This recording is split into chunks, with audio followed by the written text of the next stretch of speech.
I completely understand that in the jewelry industry, there's been centuries of coral use in traditional jewelry, and I understand the difficulty in change. It is very difficult to change, but the truth is it's no longer sustainable to be harvesting the coral at the rate we are doing it.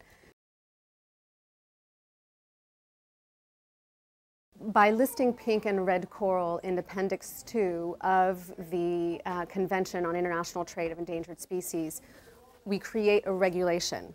And that regulation looks at how much red and pink coral is being harvested, how much is being used in the trade industry, and what a sustainable rate is. It will give us a much better understanding of how much of this is actually being sent out into the world.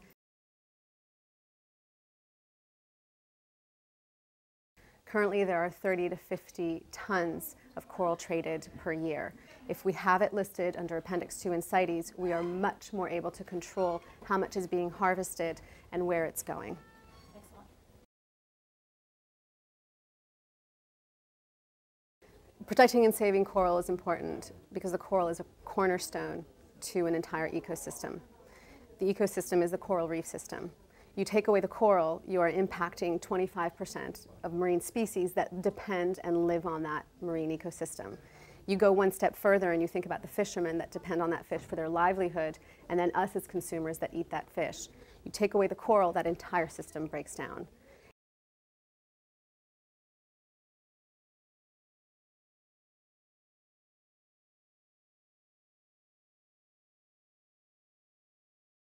Clients do care. They do care where their materials are coming from. They do not want to devastate the environment. They do not want to cause humanitarian hardship.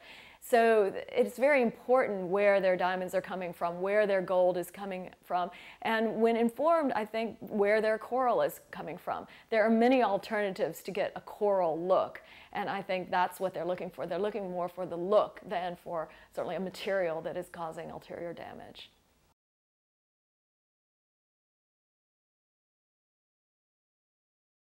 The Italian artisans that work in coral are very resistant to the Appendix 2 listing, and they believe that it threatens their livelihood. And as we know, the threat to their livelihood, if they stay on this track, is the threat to coral itself, that there will be no more coral.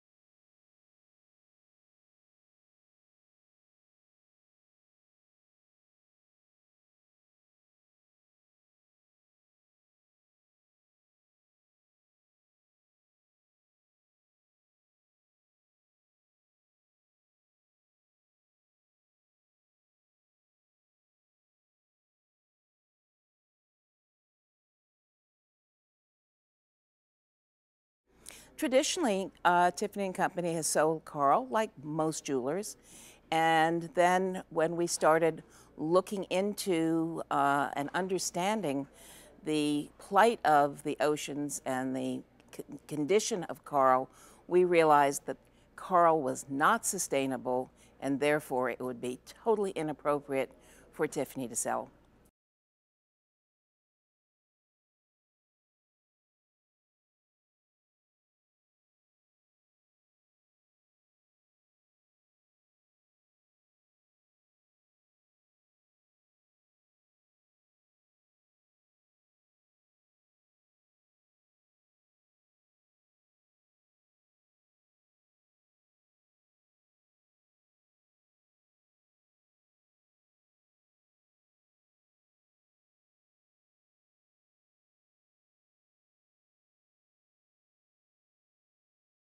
They're not called precious for nothing. They are rare, and consequently that gives them a certain value.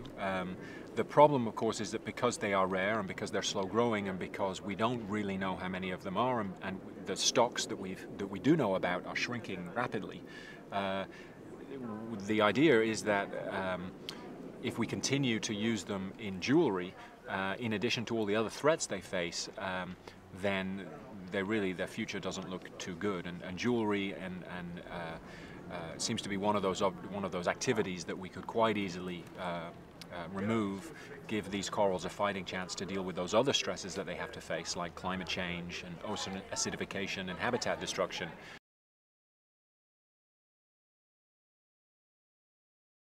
Virtually all corals are protected by CITES, with the exception of just one group, the so-called precious corals.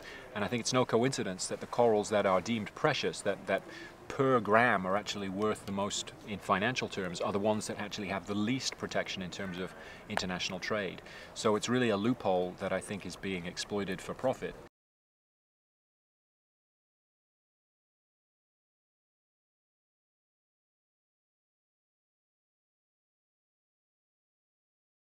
Currently, there's no mechanism in place for us to be able to measure at the rate of extraction in which we're taking out these precious pink and red corals from the sea.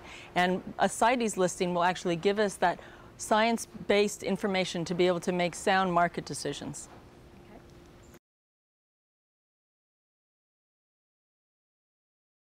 SeaWeb is working to protect corals both in the United States by ensuring a strong Coral Reef Conservation Act, as well as internationally, working with the UN body CITES. That stands for the Convention on the International Trade of Endangered Species. The combination of both of these national and international standards should help to protect this species for generations to come.